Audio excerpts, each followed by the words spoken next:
The day I came to own a whole apartment building from my grandfather and found out one person living there had not paid rent in 30 full years. I walked right up to Evelyn, full of anger about the missing money. "Check your grandfather's old business books," she said calmly. "Look for my name."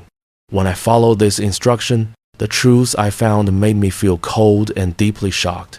Before we start this amazing true story, I'd like to know where you are watching this story from right now.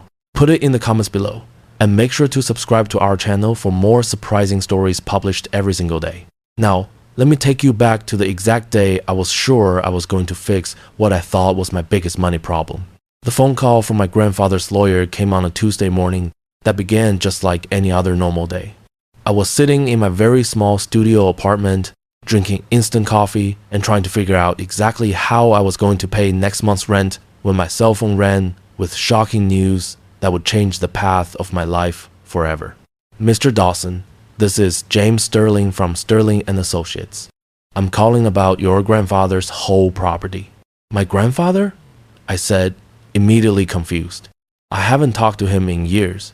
I understand there was a time of distance or being apart within the family, but you are specifically named as the only person to get his property. He passed away last week, and he has officially left you his apartment building.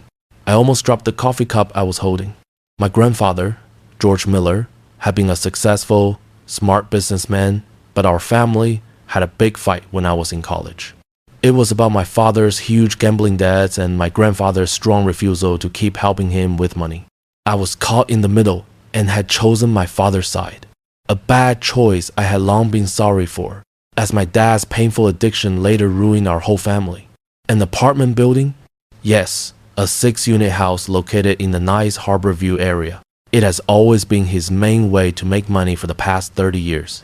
There are some papers you will need to officially sign, and I will need to talk to you about the current property management plan as well. 2 days later, I stood right in front of a beautiful, solid brick building in one of the city's most wanted neighborhoods. It was 4 full floors high, with beautiful bay windows and outdoor plants that were well cared for. Even with my small amount of knowledge about real estate, I could easily see that this was a very valuable place. "Mr. Dawson," a woman about 50 years old came up to me holding a clipboard and looking clearly worried. "I'm Sarah Taylor, the property manager. I've been personally taking care of the daily work and details for your grandfather." "Nice to meet you, Sarah. I have to admit, I don't know much of anything about managing property." "That's completely fine. We can work together, but there are some important things you need to know right now." Sarah's face looked clearly troubled. The building has been losing money for years, and there's one particularly odd problem that has been very difficult. "What kind of problem?" "There's a tenant living in the penthouse apartment, Unit 4B. Her name is Evelyn Chase. She has been living there for 30 years, and she hasn't paid rent even one time in all that whole time." I stared at Sarah, shocked and not believing her. 30 years without paying a single rent bill? Why hasn't she been forced to leave? Your grandfather always refused to talk about it. Every time I mentioned it to him, he would just say, "Evelyn stays," and then quickly change the subject. I've tried to look into the situation a lot, but there's no written lease in the file, nor any paper explaining this strange deal. How much money are we talking about possibly? Sarah checked the facts on her clipboard. The penthouse is our biggest unit. At today's market prices, it should easily rent for about $3,500 every month. She quickly did the math in her head. Over 30 years. We're looking at well over $1 million in completely lost income. My mind quickly turned. $1 million. That was more money than I had ever once dreamed of having. And it was just sitting there, not collected. Because some woman was living for free in my building. What's she like? This Evelyn? Older, maybe in her 72nd, very private, keeps completely to herself. She's always polite when I see her, but she never gives a reason for the rent issue. She just says it was arranged with Mr. Miller and ends the talk there. "Well, it's not arranged with me," I said strongly and with a clear voice. "I need to talk to her immediately this afternoon." Sarah looked clearly uneasy. "Mr. Dawson, I should give you a warning. Your grandfather was very protective of her. He left clear orders with me that she was never to be bothered or treated badly. My grandfather is dead, and I am loaded with huge student loans and credit card debt. I simply cannot afford to let someone live in a $1 million apartment for free just because it was some old, unclear deal. That afternoon, I angrily walked up the stairs to the 4th floor, my frustration and anger growing sharply with each step up. The penthouse apartment had a beautiful oak door with a brass nameplate that clearly read E. Chase. I knocked loudly and firmly. "Just a moment," came a voice from inside. It was cultured, very calm, with a slight, older sound. The door opened wide to show a woman who was likely in her mid-72s, with silver hair pulled back neatly in a simple bun and smart, clear blue eyes behind reading glasses with thin frames. She was dressed simply but nicely, in a light sweater and pants that showed a quiet, good taste. "You must be Alex," she said clearly before I could even introduce myself. "You look exactly like your grandfather did when he was your age. Miss Chase, I am here to formally talk about your rent situation. I figure you would be. Please, do come in." The apartment inside was truly beautiful. High ceilings, shiny hardwood floors, and large windows that gave a wide view of the whole city. The furniture was simple, not fancy, but very stylish. Old pieces that looked extremely well cared for, bookshelves filled with heavy, leather-bound books, and art that suggested a fine, cultured taste rather than just expensive buying. "Can I get you some hot tea?" Evelyn asked, as if this were just a friendly visit instead of a warning to leave. "No, thank you very much, Miss Chase. I'll go straight to the main point of my visit.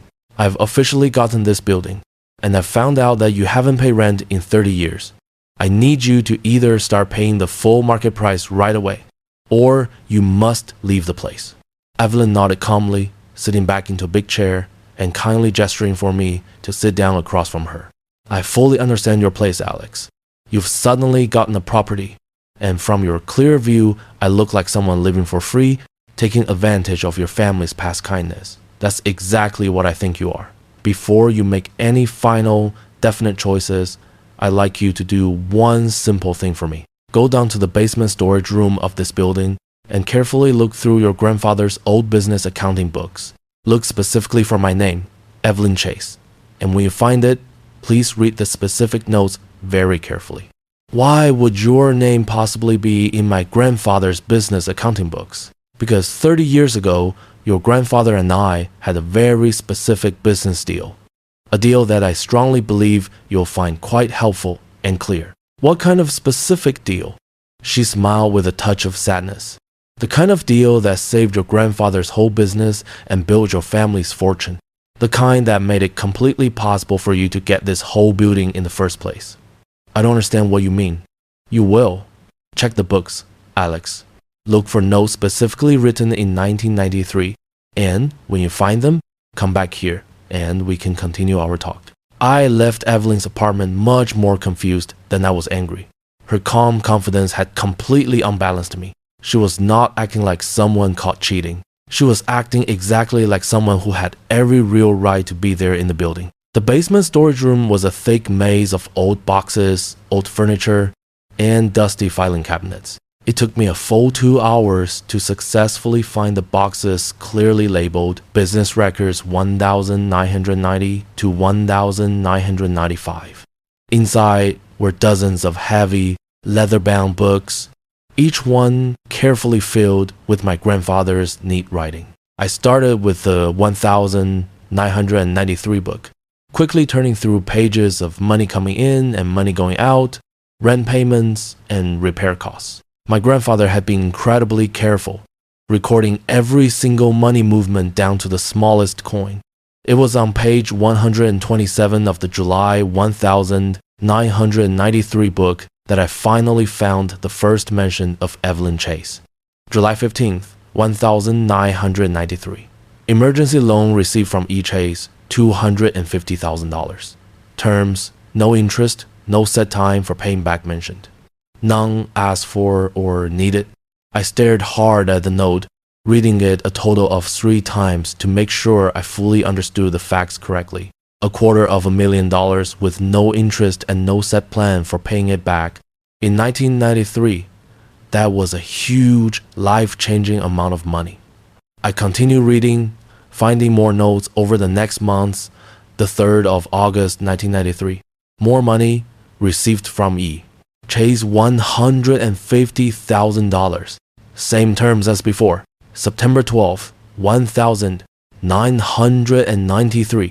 Last money paid from E. Chase $100,000. Total money borrowed $500,000. $500,000. Evelyn Chase had loaned my grandfather $500,000 in 1993 with no interest attached, and it seemed no official need for repayment. But why? And what exactly had my grandfather needed the huge amount of money for? I quickly found the answer in a separate book clearly labeled Crisis Management 1993. The notes inside painted a clear picture of a business standing right at the edge of falling apart completely. My grandfather's construction company had been badly hit by a series of money problems. A main client had completely failed to make large payments. A crushing legal case had completely emptied his cash savings. And the main bank was actively threatening to take all his properties, including the apartment building. June 30th, 1993. Bank note. Takeover actions officially set to start July 31st. Unless $400,000 payment is immediately made. July 1st, 1993. All property is in great danger. Company bankruptcy is coming soon. July 14th, 1993. E. Chase offers help. A miracle. I sat back heavily in the dusty basement, desperately trying to understand the full weight of what I was reading. In 1993, my grandfather's whole business had been terribly failing, and Evelyn Chase had appeared like a saving angel, offering enough money to save everything. But I still could not understand the basic link. How had she known about his severe money troubles? Why had she been willing to lend such a huge amount of money with absolutely no promise of getting paid back? I continued searching very carefully through the books, looking for any more information about Evelyn. What I finally found was a series of keynotes that truly made my heart feel cold. July 20th, 1993. Deal with E. Chase finished. Loan terms, $500,000 with no interest. Repayment, none officially needed. Condition, lifetime residence in apartment 4B. No rent to be charged. July 21st, 1993. E. Chase moves into 4. B. First day of new deal. July 22nd, 1993. Bank payment successfully made. Takeover avoided.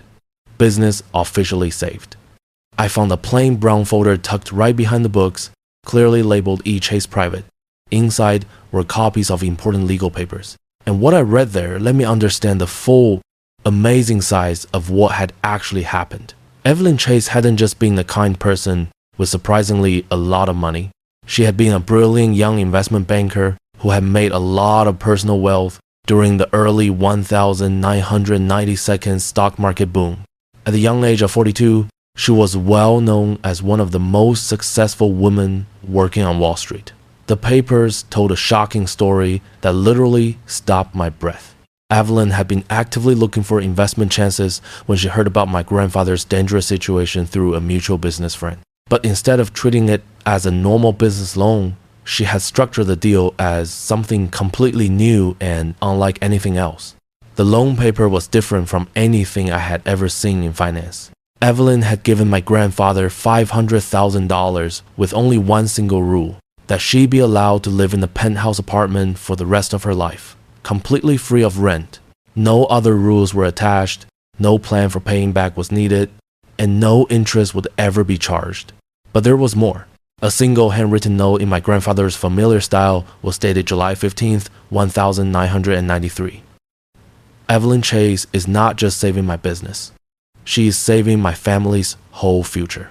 Without her kind help, we would quickly lose everything we have. The apartment is a very small price to pay for the great gift she is giving us. I will never forget this kindness, and I will personally make sure that her kindness is honored for as long as I am alive. I sat stunned in that basement for another hour, reading through years of Next Money notes. What I found was absolutely true. Evelyn's $500,000 loan had indeed successfully saved my grandfather's business. Within 2 years, he had not only fully gotten better financially, but had actively grown operations. Using the much needed time to breathe, Evelyn's money had given him to get new, profitable contracts and greatly grow his company. By 1995, the business was worth well over $2 million. By the year 2000, it was valued at $5 million. When my grandfather finally sold it in 2005, he had received a massive $12 million payment. All of this success, all of this wealth, existed only because Evelyn Chase had believed in him when really no one else would help. The very apartment building I had just inherited, the comfortable and safe life my family had enjoyed for decades, my grandfather's ability to send me to college before our fight, all of it existed directly because of Evelyn's huge, unmatched kindness. And I, full of wrong anger, had walked straight up to her apartment door, planning to demand money or threaten to kick her out. I walked up the stairs to the 4th floor with a very different, humbled feeling than I'd had that tough morning. When Evelyn opened her door, she took one calm look at my face and nodded softly, knowing the answer. "You found the books."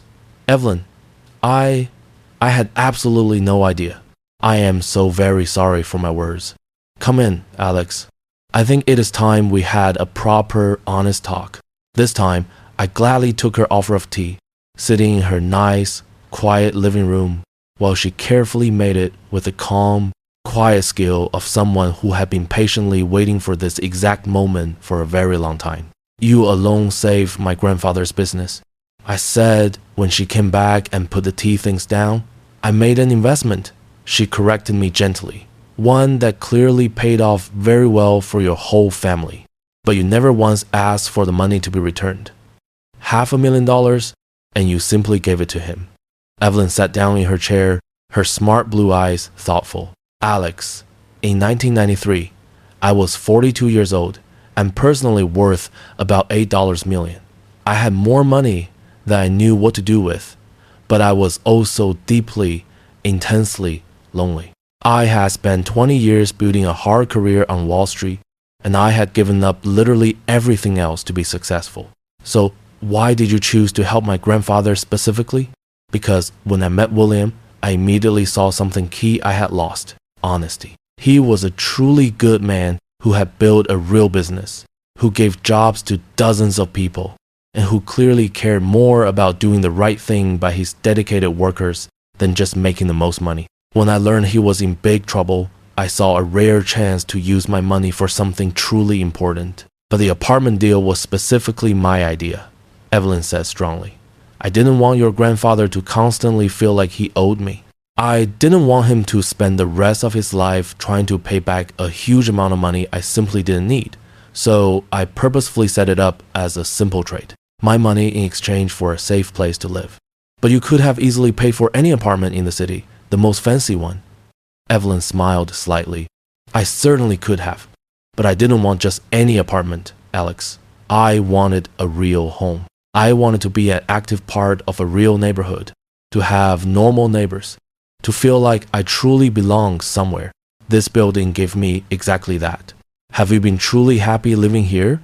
Happier than I ever was in my expensive penthouse apartment on the Upper East Side? Your grandfather became like a dear father figure to me. The other people in the building became my close friends. This place basically gave me the family I never had before." I felt tears begin to fill my eyes. "Evelyn, I came here this morning planning to kick you out. I was very angry about the lost rent money. I had no idea what you had truly done for my family's survival. Of course, you didn't know. William was a very private man, and he always honored my real request to keep our deal completely secret. I never wanted people to know or to get thanks. I just wanted a home. But the money you willingly gave up was never money I truly needed. Alex, I've been living quite well on the money from my other investments for the past 30 years. Over the next hour, Evelyn shared more facts about her quiet life in the building. She had quietly given help to other people living there over the years, personally paying hospital bills for Mrs. Perry in 2 Amperes when she couldn't pay for complex cancer treatment, covering rent payments for the young family, in 1B when the father sadly lost his job, and paying for college for the teenager in 3 Amperes whose parents couldn't afford it. You've been kindly taking care of absolutely everyone, I said, truly amazed. This building has been equally taking care of me for 30 years, she replied. It seemed only fair and right to return the favor when I could. Evelyn, I truly don't know how to properly say sorry for the mean words I used earlier, and I don't know how I can possibly thank you for the miraculous thing you did for my whole family. You don't need to do either one, she said gently, but I do have one simple thing to ask. Anything you want. Your grandfather left you this building because he truly believed you had the necessary good heart to honor the important promises he made. I'm simply asking you to let me finish out my life here in the home I've loved dearly for 30 years. Of course, yes. Evelyn, of course. This is your home. It always will be. Thank you, Alex. That truly means much more to me than you could possibly know. As I got ready to leave, Evelyn walked me to the apartment door. There's one more thing you absolutely should know, she said. Your grandfather left behind very clear instructions about the building's management idea.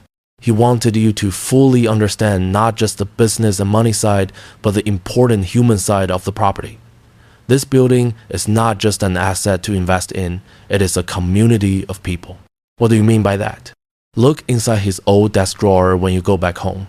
There's a personal letter he wrote just for you, explaining his way of thinking about being a good landlord.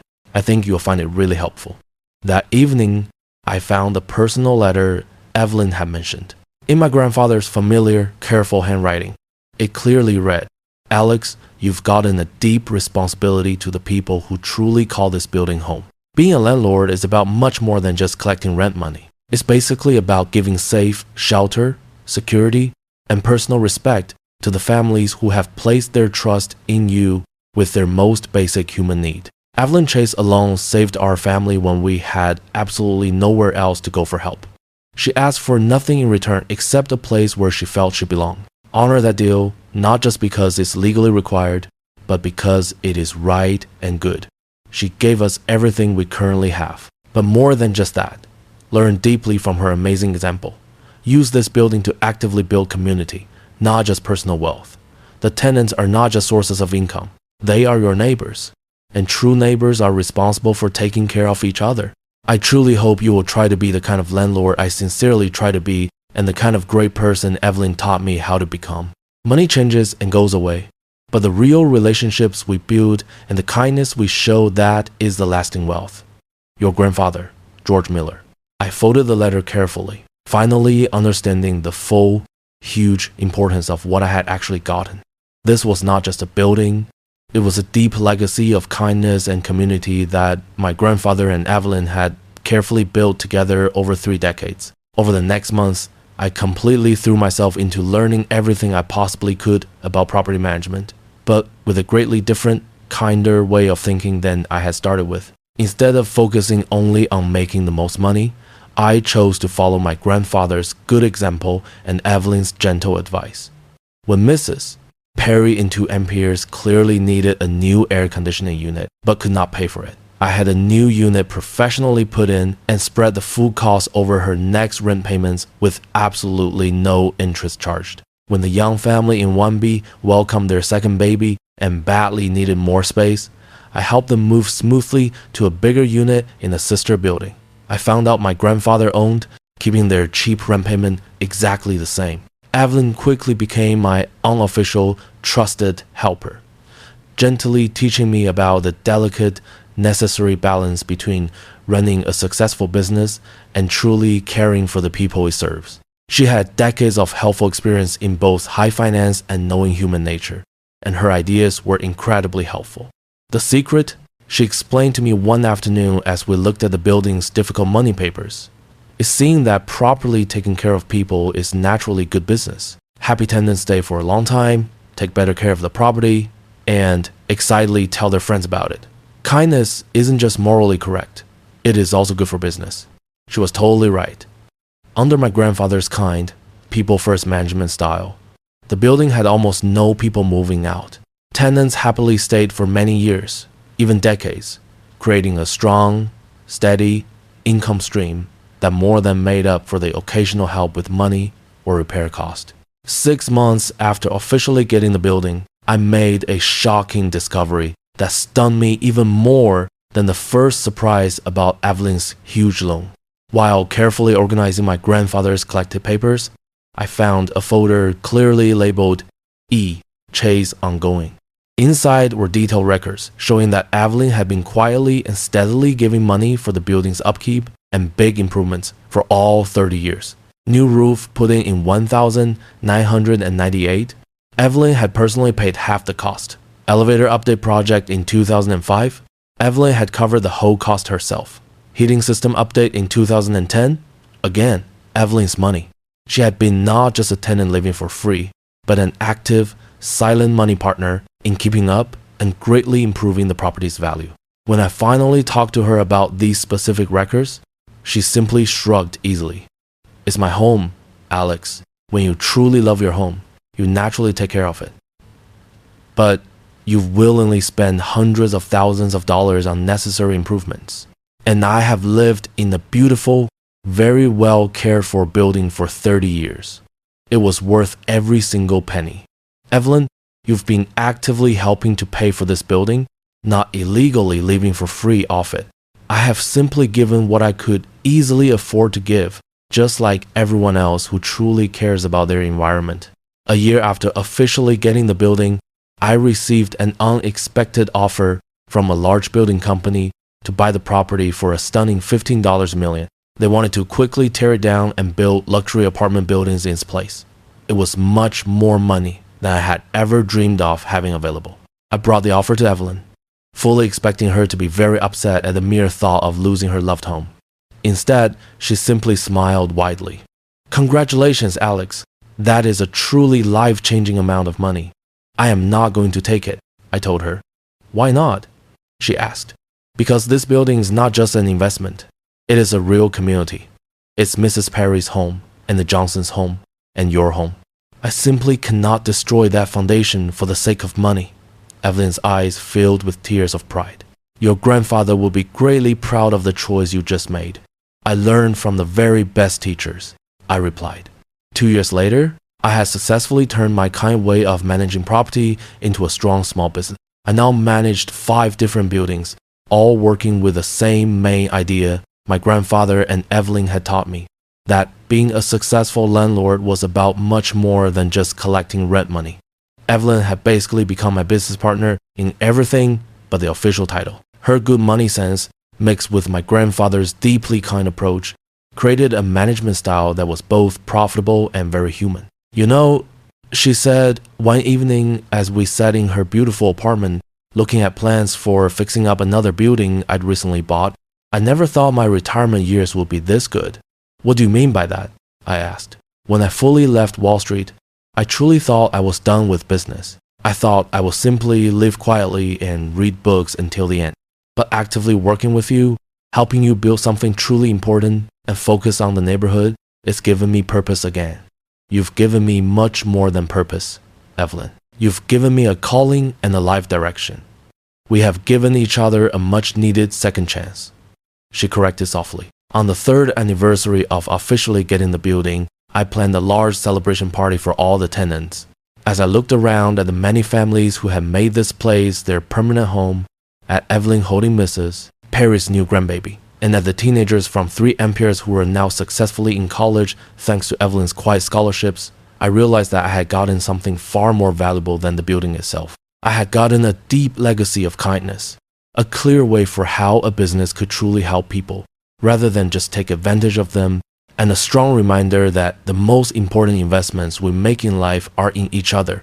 Evelyn had saved my grandfather's business with her money, but she had finally saved my very soul with her powerful example. She had clearly shown me that true wealth isn't just measured in bank accounts, but in the number of lives we touch in a good way, and the strength of the communities we actively build. The woman I had once planned to force out had become my mentor, my trusted business partner, and the closest thing to family I had left. And every single month when I didn't charge her rent, I was constantly reminded that some debts can never be fully paid back. They can only be properly honored through the choices we make and how we choose to live our lives. An absolutely powerful, touching story about hidden kindness, the true, lasting meaning of wealth, and how kind acts can clearly be felt across many generations. share your thoughtful comments in the section below. If this story of unexpected thanks, quiet helpers, and the deep power of kindness in business moved you, please hit that like button now and subscribe to the channel for more incredible true stories about the hidden heroes who shape our lives. Don't forget to click the notification bell so you never miss a next video. Thank you very much for watching, and we'll see you in the next one.